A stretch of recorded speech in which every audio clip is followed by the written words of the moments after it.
عبد الله كري عمر خوای لێ ڕازی بێت و هەروەها خوایش لە باوکیشی ڕازی بێت کە عومەری کوڕی خەتابە ئەفەرمێ کابرایەک هاتە خزمەتی پێغەمبەری خوا صلی الله عليه وسلم وتی ئەی پێغەمبەری خوا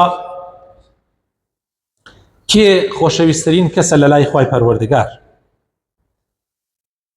و چی کارێکیش لای خوا خۆشەویستترین کارە و کردەوەکانە.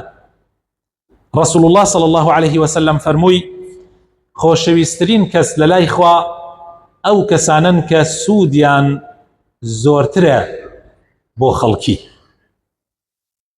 زۆر گرنگە بەڕێزان، چەندێ سوودت زیاتر بێ بۆ خەڵکی، قازانجت زیاتر بێ بۆ خەڵکی، خێری زیاترت بێ بۆ خەڵکی، خۆشەویستترین کەسە بی لە لای خوای پەروەردگار.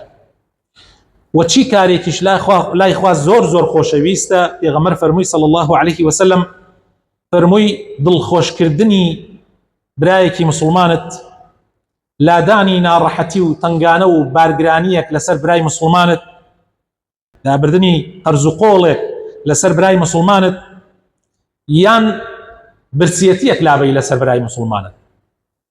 ئەزانی کەسێکی مسلمان برسیەتی ماڵ و مناڵەکەی برسیەتی تۆ لەبەر خاتری خوای پەروەردگار تێریان کەی، ئەوە لە چاکترین کردەوەکانن کە خوا زۆر زۆری پێخۆشە.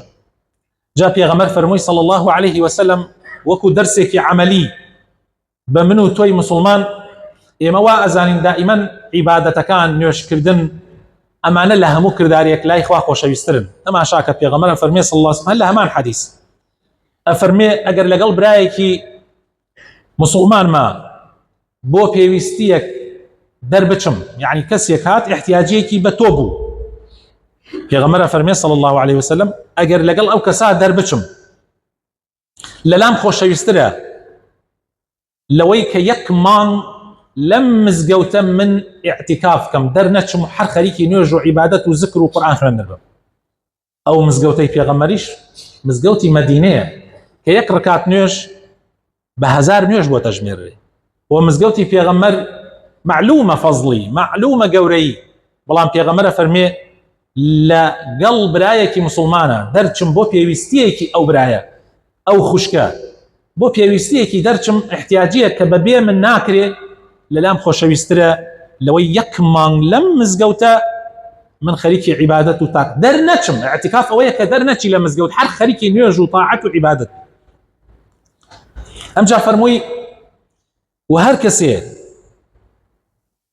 ئەگەر تووڕەیی خۆی لە خەڵکی بگرێتەوە، هەمومان تووڕە ئەبین، بەڵام ئەو کەسەی کە تووڕەیەکەی خۆی ئەگرێتەوە لە خەڵکی، خوای تەعالا ستری عەورەتیەکە، نقصانی و کەم و کورتیەکانی دا ئەپۆشێ.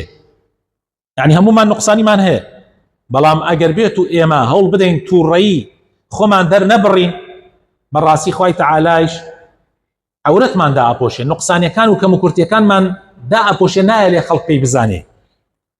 و هەر کەسێ ئەگەر لە حاڵەتێکا لە بابەتێکا تووڕە ببێ، قینێک لە ناو دڵیا دروست ببێ کە لە هەمووانە دروست ئەبێ، ئەیشتوانێت جێبەجێی بکە، ئەیشتوانێت جێبەجێی بکە، بەس لەبەر خاتری خوا، لەبەر خاتری خوا ئەیگرێتەوە.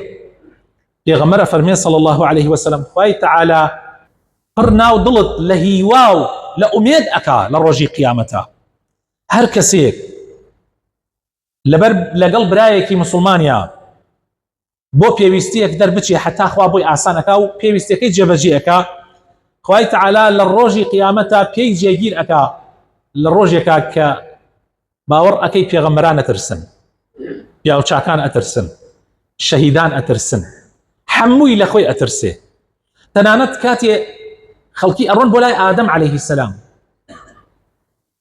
ئەچن بۆ لای نوح عەلەیهی سەلام کە 950 ساڵ لە پێناو خوایە بانگەوازی کردووە، ئەچن بۆ لای باوکە ئیبراهیم ئەو پێغەمبەرە مەزنە کە خەلیلی خوایە، ئەچن بۆ لای موسا، ئەچن بۆ لای عیسا ڕوح الله، کاتی ئەچن بۆ لایەن داوایان لێ بکەن کە شەفاعەتکەن لای خوای تەعالا، هەموویان ئەترسن، لە کاتی ترسان ئەڵێن نەفسی نەفسی نەفسی نەفسی، خودی خۆم خودی خۆم. ئەمڕۆ لە خودی خۆم زیاتر لە هۆری هیچانیم. دەی لەو حاڵەتانە ئەو کەسانەی کە ئیشی خەڵکیان جێبەجێ کردووە، پێویستیەکی خەڵکیان جێبەجێ کردووە، لەو حاڵەتانە خوا جێگیریانەکە.